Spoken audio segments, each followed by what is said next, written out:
सरकार गौसे आज़म नजरे करूं खुदारा, मेरा खालिका सा भर दो, मेरा खालिका सा भर दो, मैं फकीर हूँ तुम्हारा। शानदार महफिल आने के बाद मैं एक लम्हा भी अपनी मुस्कुराहट रोक नहीं पाया। इस महफिल की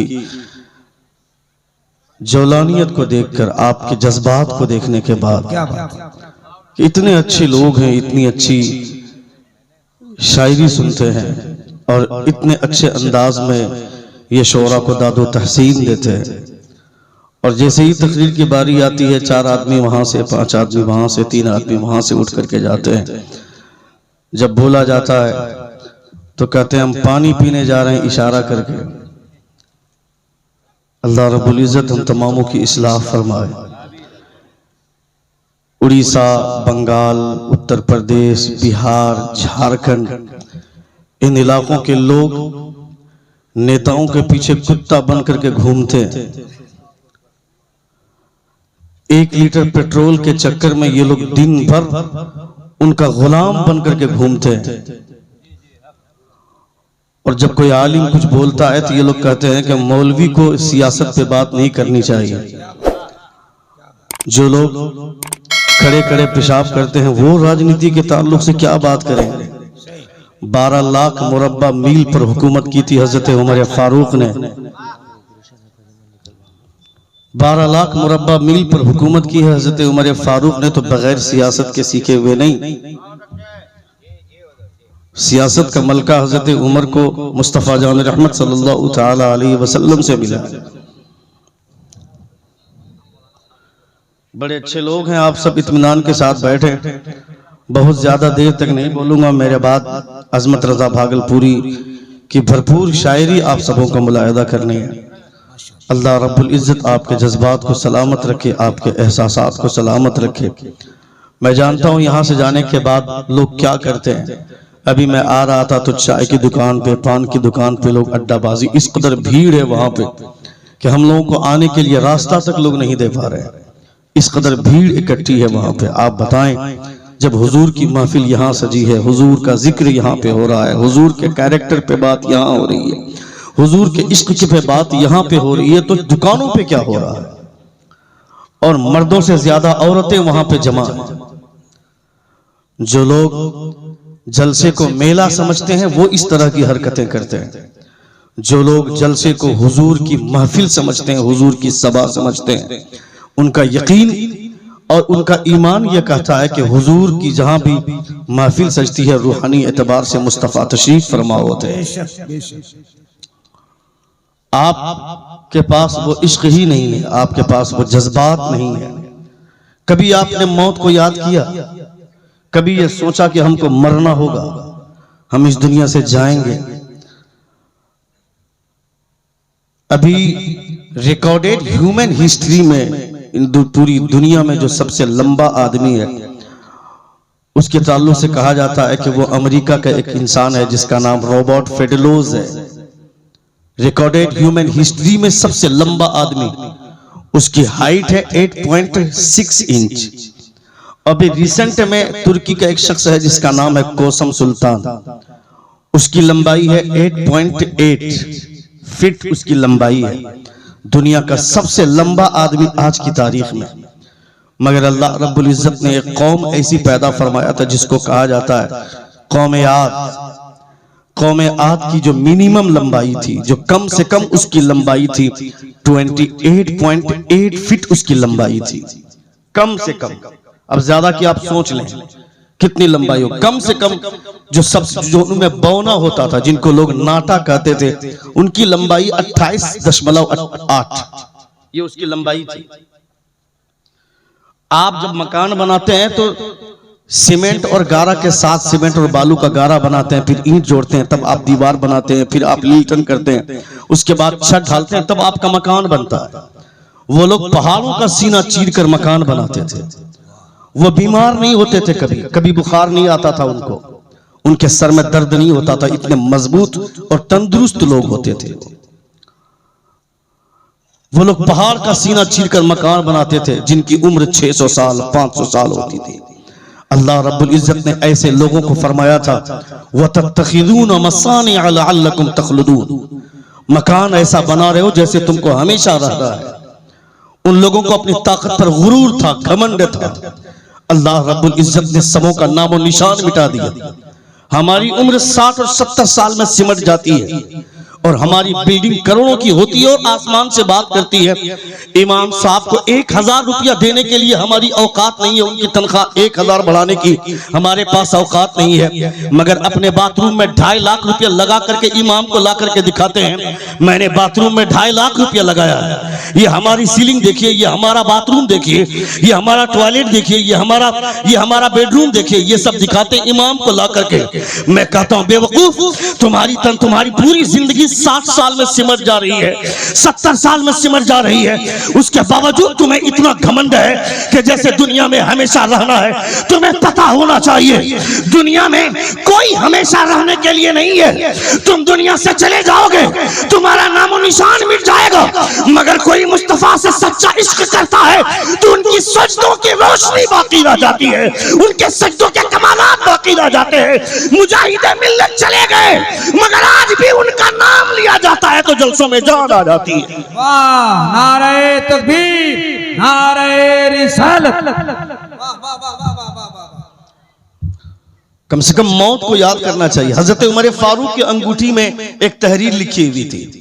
हजरत अल्लामा जलालुद्दीन सुयूती रहमतुल्लाह तआला अलैह फरमाते हैं शरह सुदूर में, आप लिखते हैं, हजरत अल्लामा जलालुद्दीन सुयूती का नाम सुना सुने आप? 75 मरतबा उन्होंने हुजूर का दीदार किया हालत बेदारी में। सुभान अल्लाह। I am not talking about dream, मैं ख्वाब की बात नहीं कर रहा हूं, मैं नींद की बात नहीं कर रहा हूं, मैं कि सोए हुए थे ख्वाब में लोग लंदन घूमते हैं, पेरिस घूमते हैं, दुबई जाते हैं, दार्जिलिंग देखते हैं।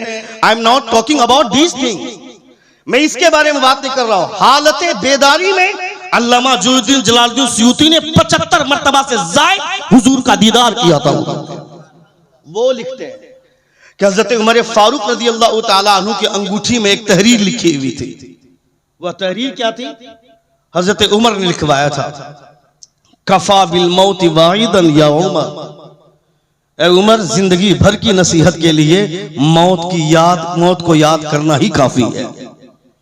हजरत उमर फारूक ने अपनी तहरीर में अपनी अंगूठी में लिखवाया था। हम ऐसी हरकतें करते हैं जैसे कि हमको मरना ही नहीं है, कयामत के दिन हमको जवाब ही नहीं देना है। इन तमाम यूट्यूबर को आपने सामने बैठाया और खुद पीछे बैठते हैं, जैसे कि बेहुरमती हो जाएगी, कैमरे से आगे आ जाएंगे तो कैमरे की तौहीन हो जाएगी। आज से 50 बरस पहले, 60 बरस पहले हुजूर ताजुश तमाम लोग एक हो गए। हुजूर ताजुश शरिया का कलम एक जगह पे खड़ा रहा। वीडियोग्राफी के हवाले से सबों ने एक दूसरे से साथ गांठ कर लिया, मगर हुजूर ताजुश शरिया ने अपने कलम से जो लिख दिया उस पर आप कायम रहे। आज समझ में आता है कि हमारे बुजुर्गों ने इस तहरीर के हवाले से वीडियोग्राफी की मुखालफत क्यों की थी। हुजूर ताजुश शरिया ने ये जो सरासीमगी फैली हुई है, ये जो यूट्यूबर के जरिए जो बेचारगी फैली हुई है, अब तो कुछ ऐसे लुच्चे आ गए स्टेज की दुनिया में जो अपने साथ कैमरा वाले को लेकर के चलते हैं, अपने साथ चैनल वाले को लेकर के चलते हैं कि साहब दुनिया में मशहूर होना है तो यूट्यूब में वीडियो आना होगा, दुनिया में मशहूर होना है तो फेसबुक में वीडियो अपलोड करवाना होगा। मैं कहता हूं हुजूर ताजुश शरिया ने कभी वीडियोग्राफी पे तवज्जो नहीं दी, कभी सोशल मीडिया में अपने आप को मुस्तगरक नहीं रखा, कभी मशगूल नहीं हुए। मगर आज जो यूट्यूब पे उतना मशहूर नहीं है, मगर ताजुश शरिया सोशल मीडिया से दूर थे, उसके बावजूद पूरी दुनिया में उनकी शोहरत का डंका बजा। नारे तकबीर, नारे रिसालत, फैज़ाने हुजूर ताजुश शरिया। वाह, पूरी दुनिया में उनकी शोहरत का डंका बजा। आपने सुना है ना कि जगत सिंहपुर के इलाके में जो जलसा हुआ था, हुजूर ताजुश शरिया आए थे, अचानक लाइट चली गई, हर तरफ अंधेरा छा गया, स्टेज पर सिर्फ एक चेहरा हुजूर ताजुश शरिया का चमक रहा था। सुना है आपने?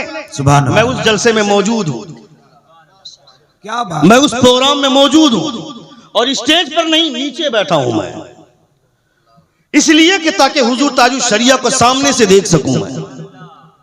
हुजूर ताजुश शरिया चूंकि स्टेज पर बैठेंगे तो उनके पीछे बैठेंगे तो चेहरा नजर नहीं ना आएगा। हम लोगों की पीछे आंखें नहीं होती हैं, हम लोग पीछे से नहीं देख सकते हैं, सामने ही देखते हैं। वो तो हुजूर सल्लल्लाहु अलैहि वसल्लम की जात थी जो अपने सहाबा से फरमाते थे, अपनी सफों को दुरुस्त करो, मैं जिस तरह सामने देखता हूं पीछे से भी देखा करता हूं। ये मेरे मुस्तफा की नजर का आलम था, ये हुजूर की बसारत थी। हुजूर ताजुश शरिया स्टेज पर है, मैं देख रहा हूं, सारे लोग बोल रहे हैं कि वो देखो ताजुश शरिया का चेहरा, वो देखो ताजुश शरिया का चेहरा। मैं कहता हूं जब हुजूर ताजुश शरिया के चेहरे की चमक का ये आलम है तो हुजूर आला हज़रत के चेहरे की चमक का आलम क्या होगा? जब हुजूर आला हज़रत की चमक का ये आलम है तो मुस्तफा के चेहरे का जवाब कौन लाएगा? क्या कहने, वाह वाह वाह, के चेहरे का जवाब कौन लाएगा? वाह वाह वाह वाह। हमारे बच्चे आवारा हो गए, हमारे बच्चों ने अपनी जिंदगी को खिलौना समझा, चूंकि बाप ने ही अपनी जिंदगी को खिलौना समझा। हमने अपनी बेटी को ड्रेस इसलिए दिया ताकि वह बाजार जाकर के अपने ड्रेस की नुमाइश करे, अपनी खूबसूरती को जाहिर करे। जब लड़की को नकाब पहनने के लिए कहा जाता है तो वो बेवकूफ लड़कियां बोलती हैं कि मेरे बाप ने 5000 का सूट इसलिए नहीं दिलवाया कि नकाब से उसको ढक दूं। जब लोग मेरे ड्रेस को देखेंगे ही नहीं तो फिर क्या मतलब है इस ड्रेस को पहनने का? अल्लाह, ये है हमारे समाज का हाल। इस तरह से हमारे समाज में लड़कियां जीती हैं। 7 लाख से ज्यादा मुसलमान लड़कियों ने अपने आप को गैर मुस्लिमों के सामने बिछाकर अग्नि के 7 फेरे लगाकर धर्म परिवर्तन कर लिया, हिंदू बन गई वो, तुम्हारी गलत तरबियत की वजह से। और तुमको लगता है कि 5 मिनट ऐसे हाथ उठाकर या रसूलुल्लाह कह देंगे तो मेरी बेटियां पाकदामन हो जाएंगी। हजरत उमर बिन अब्दुल अजीज ने आवाज दिया था पानी के लिए, उनकी बेटी आने में ताखीर कर दी। हजरत उमर बिन अब्दुल अजीज नाराज हो गए, अपनी बेटी से बीवी पानी लेकर के आई। आप फरमाते हैं कि मैंने जब बेटी से पानी मांगा तो तुम पानी लेकर के क्यों आ रही हो? ये तरबियत देती हो अपनी बेटी को? हजरत उमर बिन अब्दुल अजीज की अहलिया कहती उनके पास एक ही कुर्ता है, वो कुर्ता पीछे से फट गया है, उससे उसकी पीठ नजर आती है, उसी को बैठ करके सिल रही थी। वो अगर उसी कुर्ते को पहनकर आती तो लौट कर जाती तो आप उसकी पीठ देख करके क्या कहते हैं? हजरत उमर बिन अब्दुल अजीज खुले आसमान में आते हैं और आपने अल्लाह से दुआ की, परवरदिगारा तूने मुझे बादशाहत अता फरमाई, मगर तेरा शुक्र है कि ये दौलत मेरे घर में नहीं है, दुनिया में है, मगर मेरे घर में तेरे हुजूर की सुन्नतों का सहारा। नारे तकबीर, नारे रिसालत, क्या बात है, क्या बात है। हजरत उमर बिन अब्दुल अजीज, वाह वाह वाह। और तुमको मजा आता है, जलसा इंटरटेनमेंट के लिए होता है, तकरीरें नहीं सुनेंगे हम। तकरीर सुनेंगे तो नमाज की बात करेंगे, मौलाना रोजे की बात करेंगे, हमको पता है, क्या मालूम है। इतने बड़े मजमे से पूछ दूंगा गुस्ल में फराइज कितने हैं, वजू में फराइज कितने हैं, तो मुश्किल से 4-5 लोग बता पाएंगे, उससे ज्यादा लोग नहीं बता पाएंगे। बहुत अच्छा, बहुत अच्छा। सुन्नी लोग 24 घंटे देवबंदी को बुरा भला बोलते हैं, मगर देवबंदी का लड़का नमाज पढ़ करके निकलता है, कहता है कि इमाम साहब ने आज बताया गुस्ल में 3 फराइज हैं, याद रखना कल इमाम साहब पूछेंगे। और सुन्नी का लड़का मस्जिद से निकलता है, नमाज पढ़ करके बोलता है कि धोनी ने सेंचुरी मार दिया, मोहम्मद शामी ने 4 विकेट ले लिया। कौन है शामी? कौन है जहीर खान? कौन है मोहम्मद कैफ? कौन है धोनी? ये तुम्हारा नाम तक नहीं जानते हैं, मगर मदीने में जो सुल्तान आराम कर रहे हैं तुम उन्हें याद करो न करो, 24 घंटे मुस्तफा तुम्हारे बारे में सोचते हैं। हाय हाय हाय हाय हाय। 24 घंटे, 24 hours thinking only about you, सिर्फ तुम्हारे बारे में हुजूर सोचते हैं। बहुत अच्छा। और तुमको मजा आता है, जींस पैंट पहन करके, टी शर्ट पहन करके जलसा सुनने आए और उसके बावजूद बाहर जाकर के लौंडियाबाजी करेंगे, हमको अच्छा लगता है। कहां हैं आप? और फिर तकरीरें हमको हमारे हिसाब से चाहिए, मेरे हिसाब से, मुझको आसानी से जन्नत मिल जाए, मेरे बाप की जन्नत है, मैं तुमको कह दूं कि एक मर्तबा सुभान अल्लाह बोल दो जन्नत में चले जाओगे। जो मौलवी यहां से जन्नत बांटता है उस मौलवी से पूछना कि गारंटी दे सकते हो कि तुम जन्नत में जाओगे? वो जाएगा क्या जन्नत में? जन्नत इतनी आसानी से नहीं मिलती है। जन्नत के लिए मेहनत करनी पड़ती है, खुदा की बारगाह में सर को झुकाना पड़ता है, इबादतें की जाती हैं, कभी कभी जरूरत पड़ती है तो अपने खानदान को कटवाना पड़ता है, तब कभी जन्नत मिलती है। हाय हाय हाय, हक है। और कभी इतनी आसान है जन्नत हासिल करना कि रास्ते का कांटा हटा दो जन्नत मिल जाए, खुदा अगर राजी हो जाए इस अमल से। लेकिन गारंटी तो इस बात पर नहीं है ना, ये तो इस बात पर है कि अल्लाह रब्बुल इज्जत को अगर ये अमल पसंद आ गया तब ऐसा होगा। लेकिन एक आलिम बैठ करके हुजूर की हदीस पढ़ रहा है और उसी वक्त एक नौजवान लड़का उठ करके जा रहा है, ये जो हुजूर की हदीस की तौहीन हुई, खुदा ने इसे ना पसंद फरमा लिया तो फिर क्या होगा? अल्लाह अल्लाह। हजरत अब्दुल्लाह बिन अस्वद रज़ियल्लाहु ताला अन्हु 3 महीने का सफर करते हैं, 3 महीने का सफर करके जाते हैं। पता चलता है कि फला आदमी के पास हुजूर की एक हदीस है। घोड़े पर सफर करते हैं, घोड़े की रफ्तार मालूम है आपको, जो ट्रेन की रफ्तार है वो रफ्तार घोड़े की है। 3 महीने का सफर करके जाते हैं, उस आदमी से मुलाकात करते हैं, कहा अस्सलाम वालेकुम, जवाब दिया, कहा क्या बात है, कहा मैंने सुना कि आपके पास हुजूर की एक हदीस है।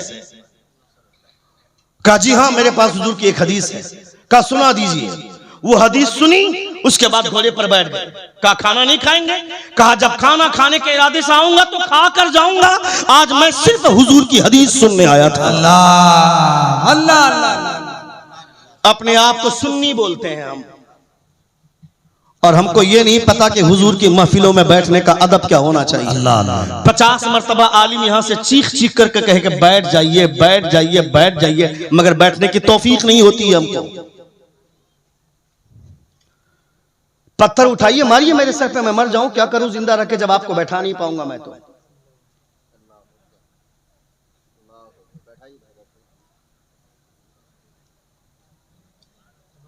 इधर आ जाइए, जगह है अगर वहां नहीं बैठ सकते हैं तो।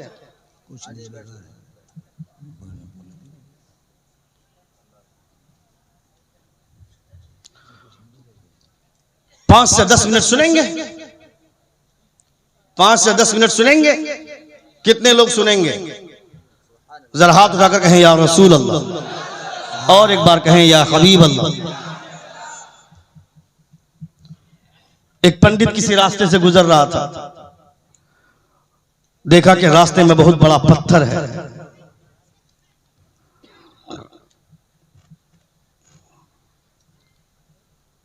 बैठ जाइए।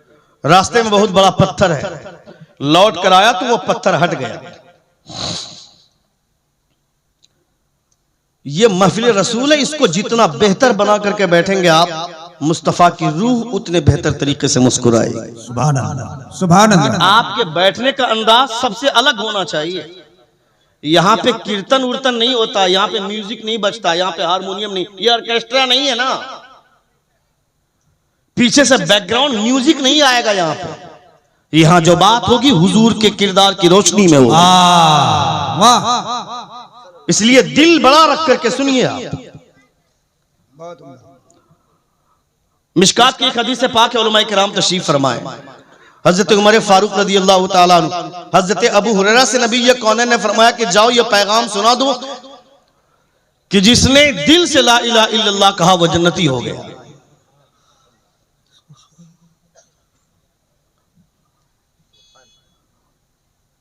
मैं डिस्ट्रैक्ट हो रहा हूं, 5 से 10 मिनट की गुफ्तगू मैं करने वाला हूं, सुन लें आप। उसके बाद आप मेरे बात अजमत भाई को सुनिएगा। बहुत अच्छी शायरी करते हैं, बहुत अच्छा पढ़ते हैं। अल्लाह रब्बुल इज्जत उनकी आवाज में चाशनी का जौहर अता फरमाए। आमीन आमीन। हमारे जमाल भाई बहुत अच्छी निखाबत करते हैं, अल्लाह रब्बुल इज्जत सलामत रखे। हमारे उलमा कारी साहब बहुत अच्छे लोग हैं जो मेंबर नूर पर जलवाबार हैं। मेंबर रसूल पर जब जिम्मेदार उलमा बैठते हैं तो खतीब जो बोलता है उनका सीना 56 इंच का हो जाता है, इस उम्मीद पर कि अगर मैं गलती भी कर जाऊं तो ये उलमा हमारी इस्लाह फरमाएंगे। कोई आजाद नहीं है इस स्टेज पर, हर किसी को यह एहसास होना चाहिए कि शरीयत एक खुली तलवार है, जो उसकी जद में आएगा कटेगा, चाहे वो कोई भी हो। बहुत बड़े अल्लामा है आप, फहामा है, उससे मतलब नहीं है, मगर शरीयत के खिलाफ अगर कोई बात होगी तो हर कोई उसकी जद में आएगा। वरना मुख्तार सकफी जैसे लोग जिन्होंने इमाम हुसैन के कातिलों को चुन चुन कर मारा था, उनकी तारीख पढ़िए आप। लेकिन शरीयत से टकराया, आज कोई नाम लेने वाला नहीं है, खत्म हो गया सब, सारे कारनामे पे पानी फेर दिया गया। इसलिए ईमान जिंदा रहना चाहिए, हुजूर की शरीयत के साथ खिलवाड़ कभी नहीं करना चाहिए। आप पैदाइशी मुसलमान हैं। मेरे बाप का नाम अब्दुल गफूर था, मैं उनके घर में पैदा हो गया, मेरा नाम अब्दुल जब्बार हो गया, मगर मेरा बच्चा खड़ा खड़ा पेशाब करता है। उसको हमने तहजीब कब दिया? कब उसे समझाएंगे? कब उसे सिखाएंगे? मेरी बेटी बाजार चलती, उसके सर पे दुपट्टा नहीं होता, कब समझाएंगे उसे? कब सिखाएंगे? हजरत उमर बिन अब्दुल अजीज ने अपनी बेटी को की वो हालत देखने के बाद दुआ की कि मौला तेरा शुक्र है बादशाह होने के बावजूद मेरे घर में खजाना नहीं है कि मैं अपनी बेटी को एक जोड़े के अलावा दूसरा जोड़ा अता कर दूं। ये भी ताकत मेरे पास नहीं। वही उमर बिन अब्दुल अजीज उनके पास आया एक कपड़ा फरोश, कपड़ा बेचने के लिए। कहा सस्ता कपड़ा दिखाओ, दिखाया। कहा इससे सस्ता दिखाओ, दिखाया। कहा इससे सस्ता दिखाओ, कहा दिखाया। कहा इससे भी चीप दिखाओ, इससे भी सस्ता। वो कपड़ा फरोश घूर घूर कर देख रहा उमर बिन अब्दुल अजीज को। कहा क्या बात है, घूर क्यों रहे हो? कहा आज से कुछ दिनों पहले आया था मैं, आपको मैं कपड़ा दिखा रहा था, आप बोलते थे इससे महंगा दिखाओ, मैंने दिखाया। आपने कहा इससे महंगा दिखाओ, मैंने दिखाया। आपने कहा इससे भी महंगा दिखाओ, मैंने दिखाया। मेरे पास जो सबसे महंगा कपड़ा था वो आपने खरीदा था। हजरत उमर फरमाते हैं उस वक्त मैं बादशाह नहीं था इसलिए महंगा कपड़ा पहनता था, आज मैं बादशाह हूं इसलिए सस्ता कपड़ा पहनना चाहता हूं ताकि मेरी रियाया जो गरीब है वो सस्ता कपड़ा पहनते हुए शर्म महसूस न करे और ये कहे जब मेरा बादशाह सस्ता कपड़ा पहनता है तो मैं क्यों नहीं पहनूंगा। क्या बात, माशाअल्लाह, वाह वाह वाह, लाजवाब लाजवाब। मदीने के परवरदा हैं ये लोग। इन्होंने हुकूमतें हजरत उमर फारूक से सीखी हैं। गरीबों की झुग्गियां छिपाने से गरीबी नहीं छिपती है, गरीबी नहीं मिलती। डोनाल्ड ट्रंप आया था, गरीबों की झोपड़ी के सामने दीवार बना दी गई, उससे गरीबी मिटेगी क्या? मुसलमानों क्यों उन बादशाहों की बात करता हूं मैं जिन्होंने गरीबी छिपाई नहीं, गरीबी मिटाई है। गुर्बत को मिटाने का काम जिन्होंने किया है। ये सुनाया आपने, हुजूर ने फरमाया है कि ज़कात देने में ताखीर न करो, जल्दी करो, वरना एक वक्त आएगा कि ज़कात की रकम लेकर के दौड़ोगे, ज़कात लेने वाला नहीं मिलेगा। ये सुनाया आपने, ये दौर आएगा, मगर एक बार आ चुका है हजरत उमर बिन अब्दुल अजीज के दौर में। ज़कात लेने वाले लोग नहीं मिलते थे, सबके सब मालदार हो गए थे, क्योंकि बादशाह ने कनात इख्तियार की थी सब्र के साथ। ये उमर बिन अब्दुल अजीज कौन है? हजरत उमर फारूक रातों में गश्त कर रहे हैं। गश्त करने के दरमियान आपने एक आवाज सुनी कि खातून बोलती है कि दूध में पानी मिलाकर बच्चों को पिला दो, बच्चे सो जाएंगे। दूसरी खातून बोलती है पानी दूध में पानी मिला देंगे, हजरत उमर ने मना फरमाया। वो खातून बोलती यहां उमर देखने थोड़े आ रहा, दूध में पानी मिलाकर बच्चों को पिला दो।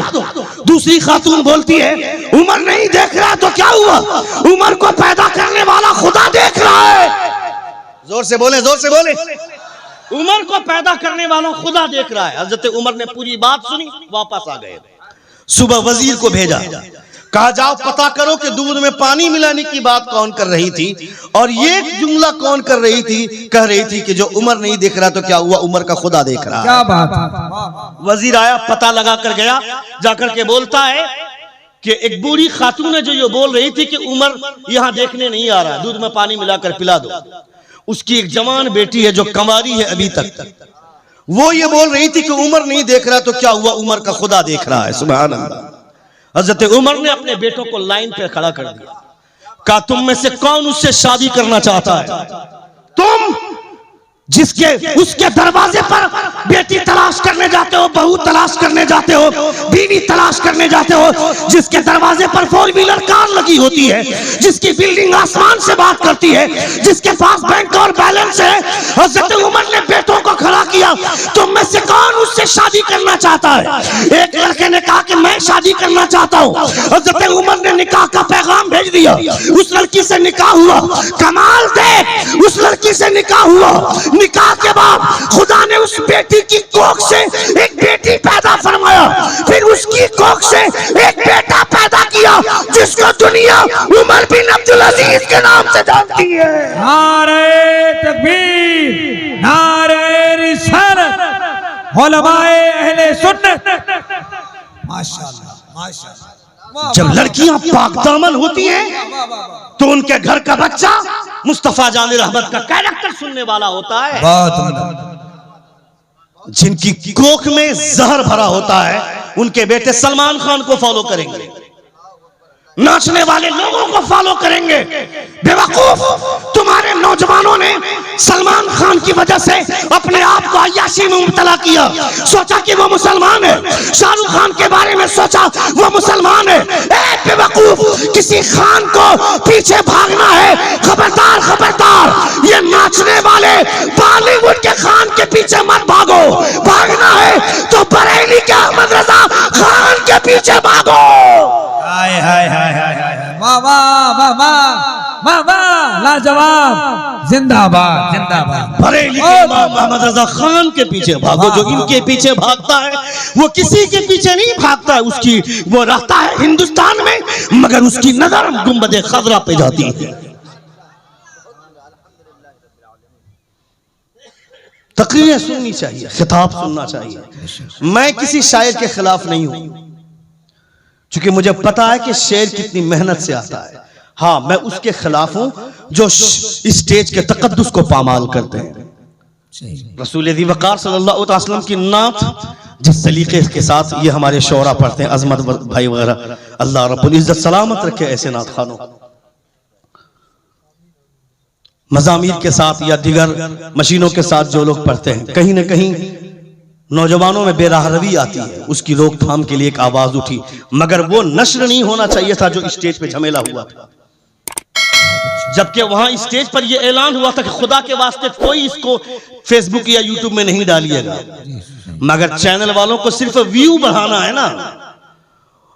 5 मिनट के अंदर अंदर उसने इसको अपलोड कर दिया और पूरी दुनिया में तमाशा हुआ मजहब इस्लाम के स्टेज का। मजहबी जलसों का मजाक उड़ाया लोगों ने। मैं कहता हूं इस तरह से इस्लाम की बेहुरमती करके पैसे कमाओगे तो ये पैसे तेरे बच्चों की नस्लें खराब करेंगे। बहुत अच्छा। इसलिए पैसों का इस्तेमाल करना चाहिए, सही इस्तेमाल होना चाहिए। मैं आपके भी खिलाफ नहीं हूं। अल्लाह रब्बुल इज्जत आप तमामों के जज्बात सलामत रखे। किसी गंदी चीज को कैप्चर करने से बेहतर है कि आप इस्लामी प्रोग्राम को आप कैप्चर कर रहे हैं, नात को आप शूट कर रहे हैं, तकरीर को शूट कर रहे हैं, ये अच्छी बात है। मगर ऐसे कोई हादसाती मामला हो जाए तो अपने व्यू को बढ़ाने के चक्कर में उसका तमाशा मत बनाइए आप पूरी दुनिया में। ये जाने आप कि अगर कोई आपके आलिम के खिलाफ बोल रहा है तो ये तसव्वुर करें कि वो बात मेरे खिलाफ हो रही है। चौक और चौराहे पे आप भी उनके साथ खड़े होकर के मौलवियों की बुराई करते हैं। आप याद रखें, हुजूर आला हज़रत ने फरमाया है कि जो आलिमों का गुस्ताख है, जो आलिमों की गुस्ताखी करता है, उसके लिए दुनिया में ही 2 सजा, आखिरत में जो सजा होगी होगी। पहली सजा यह कि उसके खानदान में कोई आलिम नहीं होगा सही तौर पर। दूसरी सजा यह कि यह अंदेशा है कि उसकी मौत कुफ्र पर होगी। अल्लाह, यह बहुत बड़ा अजाब है। अल्लाह अल्लाह। आप सिर्फ पीरों को वैल्यू देते हैं, उन जाहिल पीरों के चक्कर में आपको लगता है कि आपको वो पीर साहब जन्नत दिलवा देंगे। 90% पीरों का हाल यह है कि वो नहूमी किताब नहीं पढ़ सकते हैं, वो मिजानुल सर्फ नहीं पढ़ते हैं। वो बेधर्म सुल्तान बूद, मेरा बाप बादशाह था तो मैं बादशाह बन गया, मेरा बाप पीर था तो मैं पीर बन गया। उनके सामने बैठ करके आप आलिमों की बुराई करते हैं। हुजूर हज़रत इमाम गज़ाली फरमाते हैं, जिन्होंने तसव्वुफ की बुनियाद रखी, आप फरमाते हैं लौलम यकुनिल उलमाउ औलिया अल्लाह फमन यकून। अगर उलमा अल्लाह के वली नहीं होंगे तो फिर वली होगा कौन? हाय हाय हाय हाय, क्या बात। इसलिए आलिमों की इज्जत कीजिए और अपने बच्चों को सही राह दिखाइए। आप ताकि आपके बच्चे फेसबुक और यूट्यूब के चक्कर में अपनी जिंदगी बर्बाद न करें। पहले बच्चे जब रोते थे तो उन बच्चों को माएं जब सीने से लगाती थी तो वो मां अपने बच्चे को इतने प्यार से गले से लगाती थी, वो बच्चे का रोना बंद हो जाता था। मगर अब बच्चे रोना बंद नहीं करते। जब बच्चे रोते हैं तो मां मोबाइल निकालती है और वो नानी तेरी मोरनी को मोर ले गया निकालकर बच्चों के सामने मोबाइल रखती है। कल जब तू बूढ़ी हो जाएगी, तेरा बेटा जवान रहेगा, लात मारेगा, तब किसी मौलवी के पास मत आना कि मेरा बेटा मुझे लात मारता है, मेरा बेटा अपनी बीवी के इशारे पर नाचता है। तुमने अपने बच्चे की लाइफ खराब की। जिस वक्त तेरे बच्चे को तेरे सीने की जरूरत थी, तेरी ममता की जरूरत थी, उस वक्त तुमने उसको मोबाइल के करीब किया, और आज जब तुझे उसकी जरूरत पड़ी है तो फिर क्यों परेशान हो रही है? ये दुनिया है ना। अपने बच्चों को अपने से करीब करो। क्या उम्दा पैगाम। वाह वाह वाह वाह। कभी ऐसा हुआ कि आप घर में बैठे हैं और आपके सर पे टोपी नहीं है, बगैर टोपी पहने आप खाना खा रहे हैं और आपके बच्चे ने आकर के टोक कर कहा कि अब्बू जान टोपी पहन कर खाइए ना, हुजूर की सुन्नत है। कभी किसी के साथ ऐसा हुआ है? बोलिए आप, कभी किसी के साथ ऐसा हुआ? मेरे साथ हुआ है। चूंकि मैं स्टेज पर सिर्फ नहीं चीखता हूं, मेरा 11 साल का बेटा मुकम्मल हाफिज कुरान है, मेरी बेटी 10 साल की है, 24 पारे की हाफिजा हो। मैं ऐसे नहीं बोलता। मेरे घर में दस्तरखान पे जब तक दुपट्टे के साथ मेरी बेटियां और टोपी के साथ मेरे बच्चे नहीं बैठेंगे, मैं खाने का लुकमा तक छूने नहीं देता हूं। अगर कोई बगैर टोपी पहन के खाना खाया तो यह खिलाफे औला है, वो काफिर नहीं हो जाएगा। मगर तहजीब छोटी से छोटी चीज से भी हो, उसे नवाज दीजिए ताकि वह बच्चा अपनी नस्लों को संवारेगा, आने वाले जनरेशन संवर जाएगा उससे। मैं अगर गलती से भी कभी टोपी भूल जाता हूं तो मेरा छोटा बेटा लाकर के टोपी पहनाता है और कहता अब्बू जान आप टोपी भूल गए थे। जिस दिन आपके साथ ऐसा होगा कि आपको लगेगा मेरा खून अब से सही रास्ते पर जा रहा है, मगर आपने वो तहजीब ही नहीं दिया। हम खाना लेकर के अलग जगह बैठते हैं, मेरी बीवी अलग जगह बैठती है, मेरी बेटी अलग जगह बैठती है, मेरा बेटा अलग जगह बैठता है। खाना खा रहे हैं, सबके हाथ में मोबाइल है, मोबाइल देख रहे हैं, खाना खा रहे हैं। कोई कीड़ा पेशाब कर देगा फिर भी खाना खा लेंगे हम।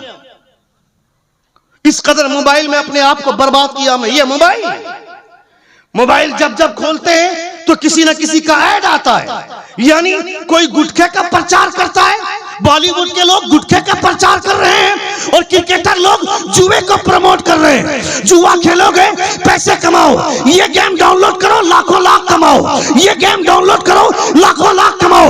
तुम्हारा बच्चा ड्रीम 11 के चक्कर में अपनी जिंदगी बर्बाद कर रहा है। मैंने देखा है चौक और चौराहे पर ये बोलता है तुम उससे कप्तान बनाओ, तुमने किसको टीम में लिया? बेवकूफ, वो जो ड्रीम 11 से पैसे आएंगे वो पैसे तेरे बाप के नहीं है, वो पैसे भी हराम के। उस पैसे से तू अपने घर में रोटियां बनवाएगा, तेरा बेटा खाएगा, तू खाएगा, आने वाला जनरेशन खराब हो जाएगा। वो तुमने देखा नहीं क्या? वो आनंद अंबानी रईस बाप के रईस बेटे की शादी हुई, उसने 40,000 करोड़ रुपया अपनी शादी में खर्च किया। वो बोलता है मेरा एविएटर गेम डाउनलोड करो, मैं भारत के लोगों को 1 अरब रुपया दान करना चाहता हूं। मैं कहता हूं खबरदार, जुआ मेरे मुस्तफा ने हराम किया है। तू बहका देगा फिर भी जुआ नहीं खेलेंगे। याद रख, 1 अरब रुपया दान करने की बात करता है, तू देने वाला कौन होता है? देने वाला कौन है? पूछ बरेली के ताजदार से, मेरे करीम से घर कतरा किसी ने मांगा, दरिया बहा दिए, तुरबे बहा दिए। सबसे औला वाला हमारा नबी, सबसे बाला वाला हमारा नबी। कौन देता है? देने को मुंह चाहिए, देने वाला है सच्चा हमारा नबी। नारे तकबीर, नारे रिसालत, हज़रत मुस्तफा, इमामुल अंबिया कॉन्फ्रेंस, कानून मुस्तफा, शरीयत मुस्तफा, सुन्नत मुस्तफा। अरे जिसको हुजूर हराम कर दे क़यामत तक कोई उसे हलाल नहीं कर सकता है, और जिसको मेरे मुस्तफा हराम हलाल कर दे क़यामत तक कोई उसे हराम नहीं कर सकता है। कानून मेरे मुस्तफ़ा का चलेगा, शरीयत मेरे हुजूर की चलेगी, मर्जी मेरे मुस्तफ़ा, बेटी तुम्हारी मगर मर्जी हुजूर की चलेगी। सुन रहे हैं आप? सुन रहे हैं? कितने लोग सुन रहे? जरा हाथ उठाकर कहें या रसूल अल्लाह। और एक बार कहें या हबीब अल्लाह। तेरी बेटी अगर कहती है कि मेरा जिस्म मेरी मर्जी, तो उसे समझा ये तेरा जिस्म हो सकता है मगर तेरा जिस्म तभी कद्र के लायक है जब तेरा जिस्म मुस्तफा की मर्जी से चलेगा। इतनी आजादी के साथ घूमा मत करो, ये आजादी तुम्हें बर्बाद करेगी। अपने नस्लों के बारे में सोचो। हजरत आयशा, हजरत ज़ैनब रज़ियल्लाहु ताला, मैं गुफ्तगू समेट रहा हूं। हजरत ज़ैनब रज़ियल्लाहु ताला कुरैश के खानदान से ताल्लुक रखती हैं। सुन रहे हैं आप? बोलूं अभी 5-7 मिनट। कितने लोग सुनना चाहते हैं? एक बार जोर से कहें या रसूल अल्लाह, और एक बार कहें या हबीब अल्लाह। सुनिए आप, हुजूर की मर्जी कैसे चलती है। बेटा आपका मगर मर्जी मुस्तफा की, बेटी आपकी मगर मर्जी मुस्तफा की। आजकल अगर किसी लड़की से पूछा जाता है तुम्हें लड़की कैसा, लड़का कैसा चाहिए, पहली बात तो पूछा नहीं जाता है, और अगर पूछ भी लिया जाता है तो बेवकूफ ये बेहुदा लड़कियां बोलती हैं मुझे दाढ़ी वाले से शादी नहीं करनी है, मुझे दाढ़ी वाले से शादी नहीं करनी है। ये आजादी की तालीमात की बुनियाद पर होता है।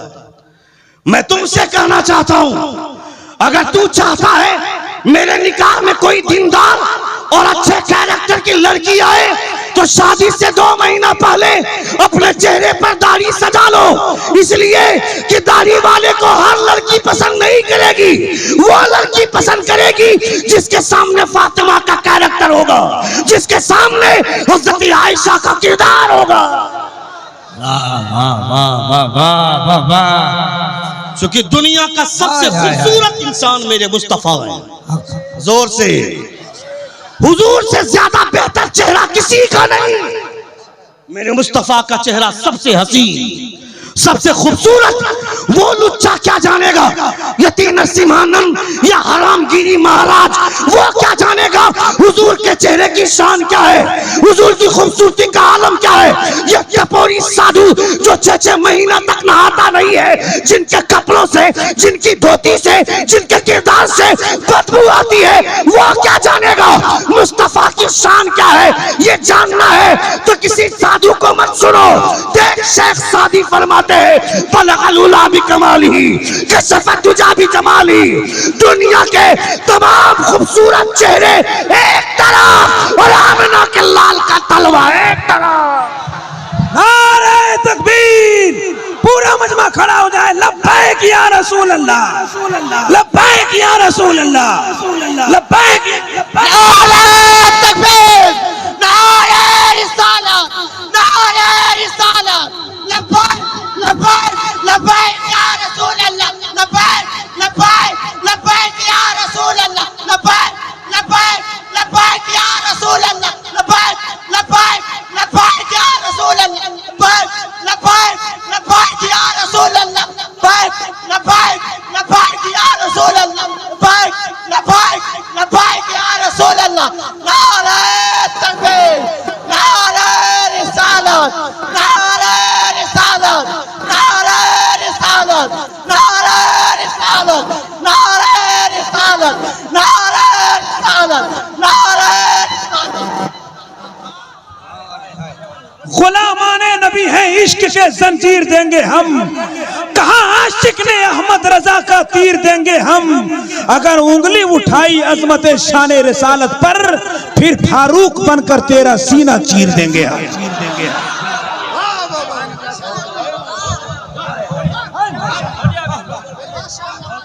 वाह वाह वाह,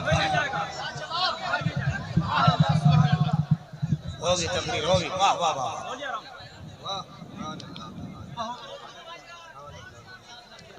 बलगलुला भी कमालिही, कशफत तुजा भी जमालिही। He reached the highest place by his perfection. He removed darkness by his beauty. दुनिया के तमाम चेहरे लाइट की वजह से चमकते हैं, मगर मेरे मुस्तफा अंधेरे में मुस्कुरा दे तो कायनात पे उजाला छा जाता है। वो मेरे हुजूर का चेहरा है। तुम हुजूर के चेहरे की बराबरी करोगे क्या? तुम जिस गली से गुजरते हो वो गली बदबूदार हो जाती है, और मेरे मुस्तफा जिस मोहल्ले से गुजरते थे वो मोहल्ला खुशबूदार हो जाता है। तुम्हें तो फख्र होना चाहिए कि तुमको नबी का दामन मिला, हुजूर की गुलामी मिली। रसूल वक़ार सल्लल्लाहु अलैहि वसल्लम दुनिया के सबसे खूबसूरत चेहरे का नाम मुस्तफा का चेहरा है, रुखे शम्सुद्दुहा। हुजूर आला हज़रत फरमाते लम याति नज़ीरु का फी नज़रिन, मिसले तू न शुद्ध पैदा जाना, जगराज को ताज तोरे सरसों है, तुझको शहे दूसरा जाना।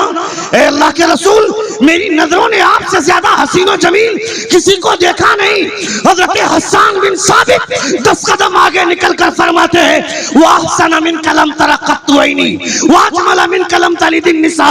ए अहमद रजा, मुस्तफा जैसा हसीन और जमील किसी को देखेगा कैसे, जब आज तक किसी मां ने मुस्तफा जैसे बच्चे को जन्म ही नहीं दिया। वो मेरे हुजूर का चेहरा है, इसलिए हुजूर की शरीयत के साथ खिलवाड़ मत कीजिए। अपनी बेटियों को तहजीब ऐसी दें कि आपकी बेटियों से सवाल अगर हो कि लड़का कैसा चाहिए, तो वो लड़की जवाब दे मेरा शौहर ऐसा हो कि उसके चेहरे पे हुजूर की सुन्नत सजी हो, उसके चेहरे पे दाढ़ी शरीफ होनी चाहिए। दाढ़ी रखना हुजूर की सुन्नत है। तुमने चेहरे पे दाढ़ी नहीं सजाई, तुमको लगा कि सलमान खान की तरह दाढ़ी छिलेंगे तब खूबसूरत कहलाएंगे। और हमारे उलमा फरमाते हैं कि जिस चेहरे पे दाढ़ी आ जाती है उस चेहरे की चमक हुजूर की सुन्नत की वजह से बढ़ जाती है। पहली बात तो पूछा नहीं जाता, अगर पूछा जाता है तो इस तरह के सवालात के जवाबात आते हैं लड़कियों की जानिब से। जो लड़कियां कॉलेज में पढ़ती हैं, डॉक्टर बनने का ख्वाब, इंजीनियर बनने का ख्वाब, प्रोफेसर बनने का सपना लेकर कॉलेज में जाती हैं। अभी आज से 8 महीना पहले राजस्थान के एक होटल में पुलिस ने रेड मारी तो लड़कियां नकाब पहन कर, मुसलमान लड़कियां होटल से बाहर आ रही हैं। जो इंस्टीट्यूट जाती हैं पढ़ाई करने के लिए, बाप को कभी कभी जाकर देखना चाहिए था इंस्टीट्यूट में, कभी कॉलेज में जहां पे वो कोचिंग के लिए जाती, वहां जाकर चेक करना चाहिए मेरी बेटी पढ़ाई कर रही है या किसी गणेश के साथ, किसी तिवारी के साथ, किसी गुप्ता के साथ बाहों में बाहें डालकर कैंटीन का मजा ले रही है। वरना तू सोचता है मेरी बेटी डॉक्टर बनेगी, उससे पहले 5 मरतबा अबॉर्शन करवाएगी प्राइवेट तरीके से। इसलिए कहना चाहता हूं अपनी बच्चों की लाइफ बर्बाद मत करो। उसके दिमाग में डॉक्टर बनने का ख्वाब तुमने सजाया, इंजीनियर बनने का सपना तुमने तैयार किया, उस लड़की को बताया कि बेटी डॉक्टर बनेगी पैसा मिलेगा, इंजीनियर बनेगी पैसा मिलेगा, प्रोफेसर बनेगी पैसा मिलेगा। ए बेवकूफ, उससे पहले यह समझा बेटी डॉक्टर बनेगी पैसा मिले ना मिले, मगर मुस्तफा की बेटी की कनीज बन जाएगी, पैसा मिले ना मिले जन्नत में हिस्सा जरूर मिल जाएगा। वाह,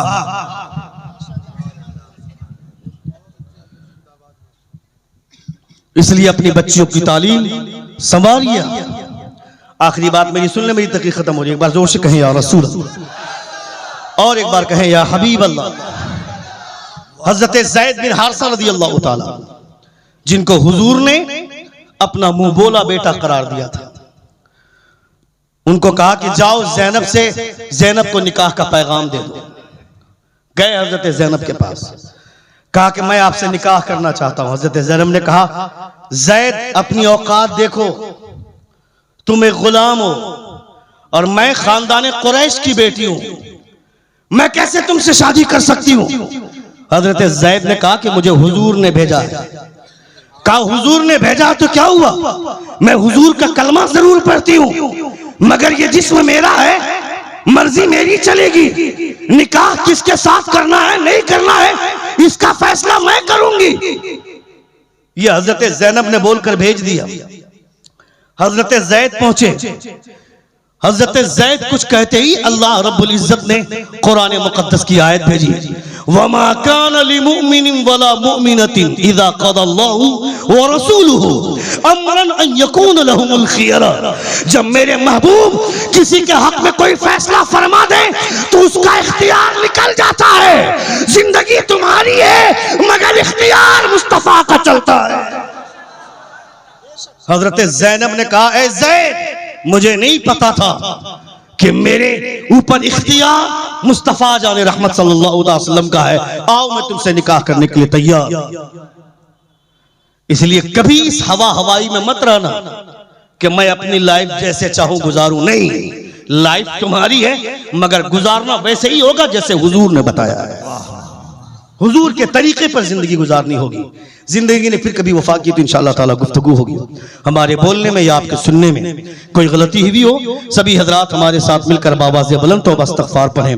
अस्तग़फ़िरुल्लाह रब्बी मिन कुल्लि ज़ंबिन व अतूबु इलैहि। जोर से कलमे शहादत पढ़िए, अशहदु अल्ला इलाहा इल्लल्लाह व अशहदु अन्ना मुहम्मदन अब्दुहु व रसूलुहु। तशरीफ रखें।